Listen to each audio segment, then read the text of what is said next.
করে কোত্থেকে আবার আলো জ্বলে উঠলো, কে গো তুমি? নামাজ জবাব দিবে, নূর ওয়া বুরহানুন ওয়া নাজাত। আমি তোমার নামাজ অন্ধকার কবরে সাক্ষী হয়ে দাঁড়ায় গেলাম। আমি তোমার নামাজ তোমার পক্ষে নাজাতের জন্য সাক্ষী হয়ে গেলাম। যখন নামাজ সাক্ষী দিবে, কবরের ভিতরে আল্লাহ পাক কবরটাকে বড় বানায় দিবে। জোরে করে আল্লাহু আকবার।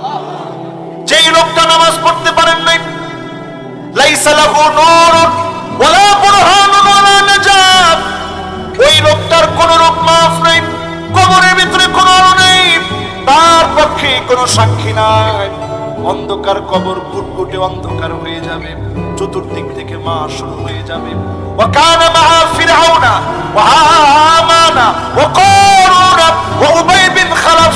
ফিরআউনের সঙ্গে আসামি হবে, হামানের সঙ্গে আসামি হবে, কারুনের সঙ্গে জাহান্নামী হবে, উবাই বিন খালাফের সঙ্গে জাহান্নামী হবে। যদি জান্নাতি হতে চান, আজ থেকে মুত্তাকি হয়ে নামাজ ধরেন, ঠিক কিনা বলে? এবার আসেন মুত্তাকিদের 5টি অনন্য কাজের কথা বলি। শুনতে রাজি আছেন? মনে হয় না সবাই। 1 নাম্বার, আপনার নেতা মুত্তাকি কিনা বুঝবেন কেমনে? হুব্বুন নাস, মানুষ আপনার নেতারে ভালোবাসে কিনা আজকে মিলা দেখেন। অধিকাংশ নেতা বাংলাদেশে নেতা হয়ে বসে আছে শুধুমাত্র অস্ত্র আর টাকার জোরে, ঠিক কিনা বলে? সবাই তো তারপরে ঠিকঠাক কিছুই কয় না।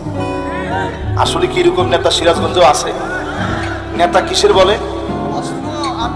অস্ত্র আর নেতার মতো নেতা ডান দিকে হাঁটতেছে, কর্মী বাম দিক দিয়ে যায় আর চিন্তা করে, আল্লাহ আজকে যদি তার চোখের সামনে না পড়ি, তোমার ঘর মসজিদে 50 টাকা দিবে।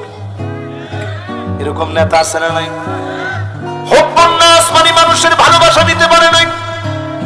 ওই নেতা যত বড় পদ পদবিওয়ালা নেতা হোক না কেন, ওই নেতা সত্যিকার অর্থে মুত্তাকিদের নেতা হতে পারে নাই, ঠিক কিনা বলে?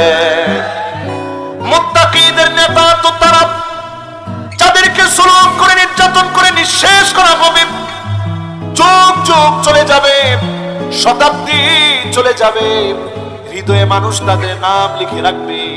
জুলুম করে যাদের নাম মোছা যায় না, তারা হচ্ছে মুত্তাকিদের নেতা, ঠিক কিনা বলে? আপনারা কি কথা বুঝতেছেন? মাশাআল্লাহ, যারা আসছেন দ্রুত টান দিয়ে বসে পড়েন। আমরা সবাই গুনাহগার, কেউ কিন্তু গুনাহ ছাড়া নাই, সব টান দিয়ে বসে পড়েন। হলুদ গেঞ্জি